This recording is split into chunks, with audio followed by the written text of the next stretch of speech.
Olá, nós estamos para mais uma aula de escola dominical. Você é o nosso convidado e convidada. O intuito é nós, através desse vídeo, abrirmos e meditarmos na palavra do Senhor e que ela traga aos nossos corações e nossas mentes algo relevante e que possamos colocar em prática nas nossas vidas. Antes de começarmos a aula ou a nossa conversa, eu quero orar com você. Vamos orar. Senhor Deus, nós estamos na Tua presença e pedimos que o Senhor, através do Seu Santo Espírito, esclareça as nossas mentes, os nossos corações, a fim de que Tua palavra seja viva em nossas vidas, que a palavra do Senhor possa ter significado, que ela possa ter relevância na vida dos Teus filhos e filhas. Cuida de cada um e cada uma, é o que nós oramos, em nome de Jesus. Amém. Bem, o tema que eu proponho para a nossa conversa hoje é a experiência da conversão. Tema da nossa aula, a experiência da conversão. E o texto que nós iremos usar, ele está lá no Evangelho de Lucas, capítulo 19. Nós faremos a leitura dos 10 primeiros versículos desse capítulo. E diz assim a palavra do Senhor: Entrando em Jericó, atravessava Jesus a cidade. Eis que um homem chamado Zaqueu, maioral dos publicanos e rico, procurava ver quem era Jesus, mas não podia, por causa da multidão, por ser ele de pequena estatura. Então, correndo adiante, subiu a um sicômoro, a fim de vê-lo, porque lá havia de passar. Quando Jesus chegou àquele lugar, olhando para cima, disse-lhe: Zaqueu, desce depressa, pois me convém ficar hoje em tua casa. Ele desceu a toda pressa e o recebeu com alegria. Todos os que viram isto murmuravam, dizendo que ele se hospedara com um homem pecador. Entre mentes, Zaqueu se levantou e disse ao Senhor: Senhor, resolvo dar aos pobres a metade dos meus bens. E se em alguma coisa tenho defraudado alguém, restituo 4 vezes mais.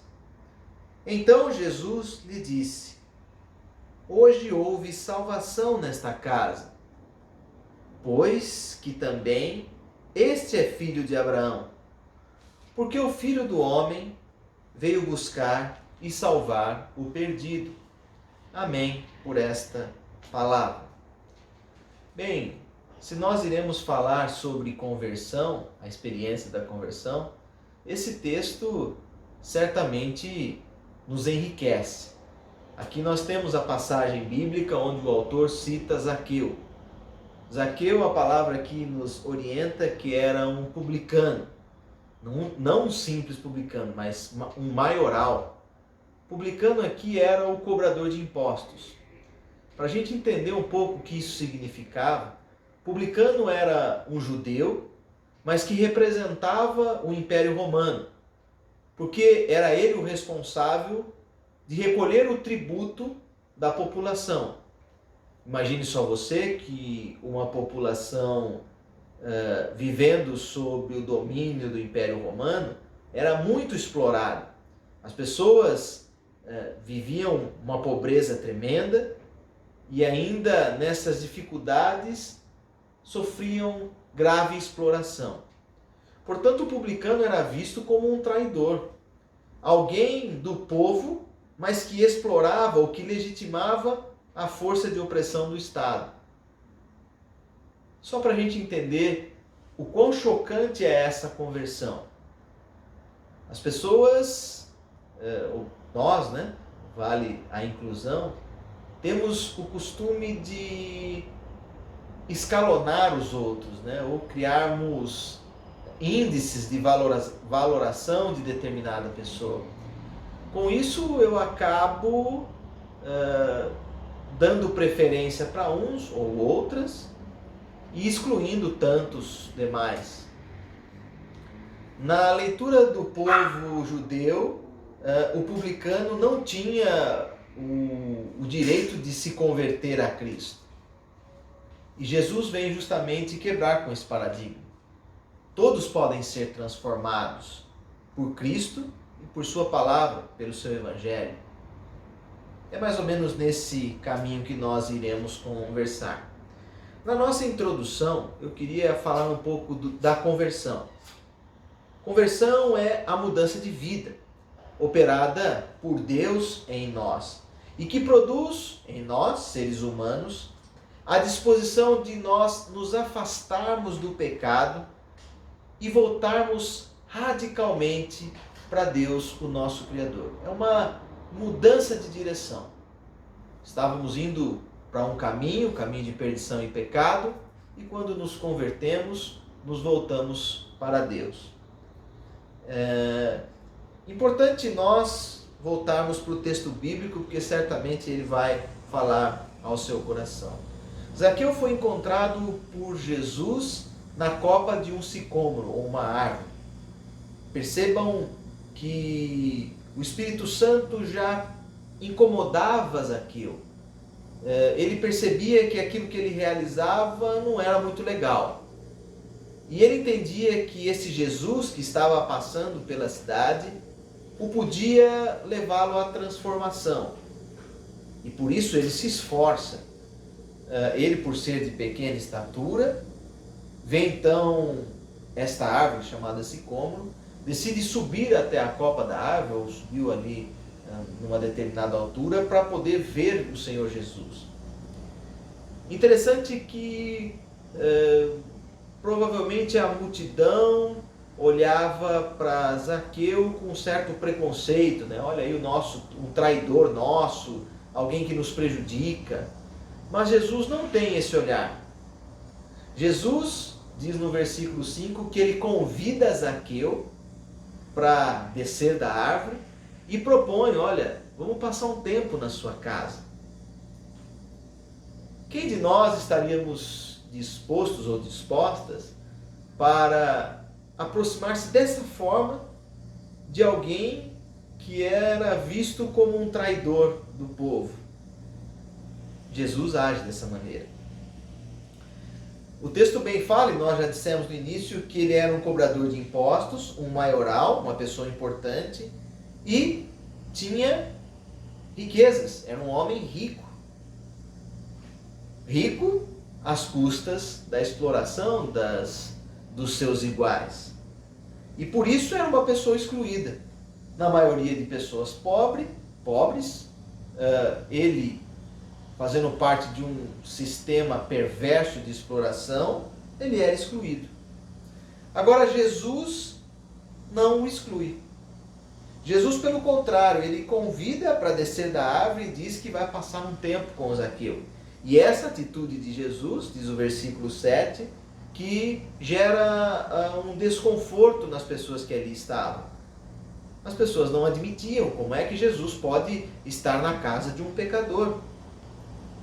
E Jesus não só passa um tempo na casa, como ele conviveu com a família.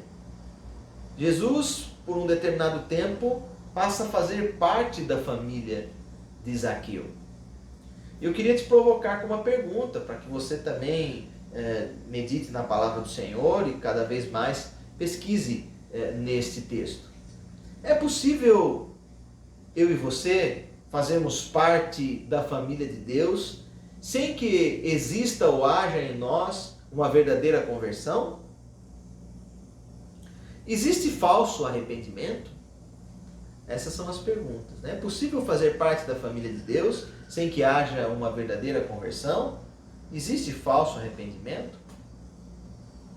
O primeiro ponto que eu quero destacar da nossa aula é que a conversão do pecador ou da pecadora começa sempre em Deus.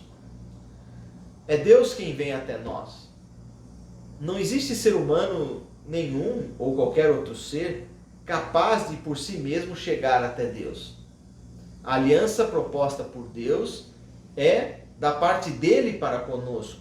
Ou seja, o Senhor não quebra o elo para com seus filhos e filhas. E ele chega aos pecadores e pecadoras, como nós. Foi Deus que veio até nós, quando nós ainda estávamos nos nossos delitos e pecados, como nós já lemos também na palavra do Senhor. E o texto de hoje, o versículo 10, diz o seguinte: porque o Filho do Homem veio buscar e salvar o perdido. Está aí, é uma ação de Deus para conosco. Por isso nós não podemos duvidar desse ato de amor. Se Deus fez isso conosco, por que não Ele pode fazer com quem a gente menos espera? Nós somos bons para apontar erro de outras pessoas e nos esquecemos que Deus pode transformar também a vida de quem menos a gente espera. Ainda nesse sentido de que Deus vem até nós, a gente vai pensar um pouquinho na questão da conversão. A conversão, em muitas pessoas, ela pode ser o fruto de um processo de aprendizagem ou de assimilação que acontece gradualmente. Eu vou pedir licença aqui e falar da minha vida, e você também está desafiado a pensar na sua vida. Eu tive o privilégio de nascer num lar onde meus pais, meu pai, minha mãe, meus irmãos, todos já iam na igreja desde os nossos primeiros anos, né? Quando eu e meus irmãos nascemos, meus pais já nos levavam para a igreja. Eu não tenho um dia certo de quando eu me converti, mas eu sei que foi um processo desde os primeiros anos, na classe Ovelhinhas de Jesus, e fui me desenvolvendo como pessoa, e até hoje eu vivo essa conversão que Deus tem para a minha vida. Então eu não tenho um marco específico. Agora a palavra de Deus também, por exemplo, em Atos capítulo 9, versículos de 1 a 10, relata, e você pode ler aí na sua casa, a conversão de Saulo. Saulo, um judeu extremamente conhecedor dos primeiros livros, né? Até então o que se tinham eram as leis, e Saulo conhecia muito bem, era um fariseu, um estudioso, mas ele não aceitava Jesus Cristo como o Senhor e Salvador. Muito pelo contrário, além de não aceitar, ele perseguia os cristãos. Ele fazia parte daquela religiosidade que prendia os que anunciavam o Evangelho e era conivente com a morte de muitos e muitas desses que anunciavam. Até que um dia Paulo decide ir para Damasco em busca de aprisionar os cristãos, aqueles que anunciavam Jesus Cristo, e no caminho ele tem uma experiência, ele vê uma luz muito forte e uma voz que fala: Saulo, Saulo, por que me persegues? Ele literalmente perde a sua visão e dali então ele passa a seguir a Cristo. Em princípio, Paulo não é aceito pelos seguidores de Cristo. As pessoas também, como nós, espera um pouquinho, como é que nós vamos aceitar esse que até ontem matava os nossos, né? Matava os seguidores de Jesus? Paulo sofre aí um preconceito, mas a vida dele é transformada sim, e passa a ser uma pessoa fundamental na propagação do Evangelho de Cristo, um instrumento, né, ricamente usado por Deus. E quando nós falamos que a conversão pode ser um processo, ou também pode ser pontual, né? Você deve ter uma data aí, muitos irmãos e irmãs nos seus testemunhos falam de um dia em que encontraram a Cristo e que tiveram as suas vidas transformadas. Geralmente esse dia, né, ele é marcado por uma profunda emoção, tem algo relevante. Essa semana mesmo eu conversava com uma irmã e ela me contou o testemunho dela e eu fiquei assim maravilhado, uma experiência com Deus, e aquilo foi marcado de emoção. Você tem essas maneiras de conversão. Não importa como foi a sua experiência, o importante é que Jesus Cristo mudou o meu e o seu viver. Agora, independente de como foi, se foi gradualmente, se você foi se desenvolvendo na aprendizagem na escola dominical, o que acho que é fundamental para nós, é o segundo ponto da nossa aula, é que a conversão, seja ela de maneira gradual ou pontualmente, num determinado dia e hora, ela passa pela experiência do arrependimento. Segundo ponto, a conversão passa pela experiência do arrependimento. Esse arrependimento é então a mudança que ocorre na conversão e que está ali impulsionada pela vida em arrependimento. Vamos abrir as nossas Bíblias no livro de Atos, capítulo 2. Eu vou ler contigo os versículos 37 e também o 38. Diz assim a palavra do Senhor. Ouvindo ele estas coisas, compungiu-se-lhes o coração e perguntaram a Pedro e aos demais apóstolos: que faremos, irmãos? Respondeu-lhe Pedro: arrependei-vos e cada um de vós seja batizado em nome de Jesus Cristo para a remissão dos vossos pecados e recebereis o dom do Espírito Santo. Portanto, esse era o sermão, nesse texto aqui está no contexto do sermão onde nós temos a manifestação, o Pentecostes do Espírito Santo. Então as pessoas naquele movimento, enquanto Pedro pregava, umas questionavam e tiveram a oportunidade de questionar o próprio Pedro. O que eles precisavam fazer, né? O que nós devemos fazer para aceitar esse Cristo e viver a manifestação desse Espírito? Pedro é muito claro: arrependei-vos. A conversão passa por esse caminho de arrependimento.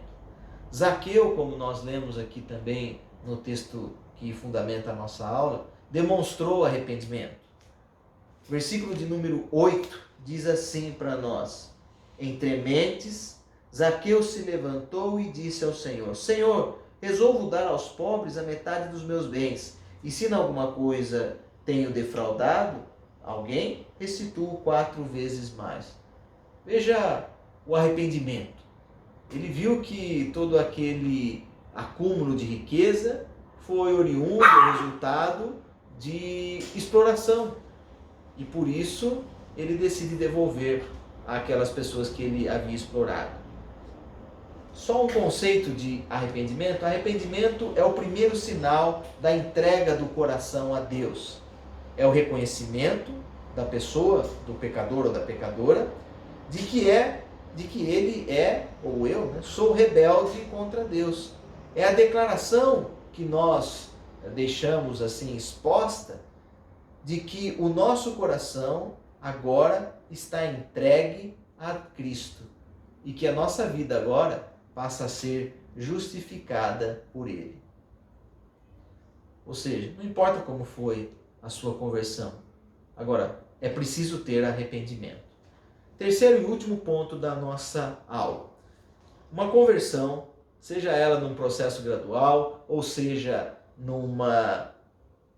uma forma pontual, um testemunho marcado pela emoção, ela passa pelo arrependimento. E essa conversão, que passa pelo arrependimento, produz frutos imediatos. A gente vê resultados disso aí. Zaqueu mostrou isso. Ele abriu mão de metade dos bens e distribuiu aos pobres. Ele resolveu restituir 4 vezes mais a quem ele havia defraudado. Interessante que Jesus não pede nada para ele. Ele, arrependido, produz um fruto.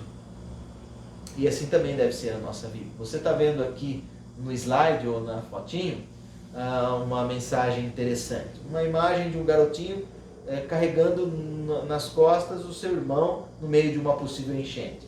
E aí as pessoas perguntam: não está pesado? Ele diz: não, é meu irmão. Não está pesado? Aqui na foto. Não, ele é meu irmão. Para a gente continuar refletindo, quando se serve a Deus, ajudar o próximo não é um fardo, não é pesado, é para nós uma honra. Por isso, quando Zaqueu reparte os bens, eu acredito que ele fez isso com o coração alegre, porque ninguém pediu para ele, ele sentiu a necessidade de produzir esse fruto. Os frutos da conversão. A palavra de Deus sempre enfatiza que as obras são consequências da conversão. e não preço a pagar por sermos salvos. É exatamente isso que nós estamos falando. Jesus não pediu nada. Ele decide em amor partilhar os seus bens. É importante nós refletirmos, e se você tiver tempo aí na sua casa, leia Efésios capítulo 2, do versículo 8 ao 10, você vai entender que não é por aquilo que você faz que você vai ser salvo. A salvação é graça de Deus. Mas, consequentemente, se nós temos uma fé, uma vida de arrependimento, você vai produzir sim frutos e, consequentemente, as coisas mudarão na sua vida e na minha também. Lembrando do texto em Tiago, uma fé sem obras não tem sentido também. Não são as obras que nos salvam, mas certamente, quando você é uma pessoa convertida, arrependida, você produz frutos. Para concluirmos a nossa aula e você continuar aí na sua casa a conversa, eu queria deixar esse último parágrafo.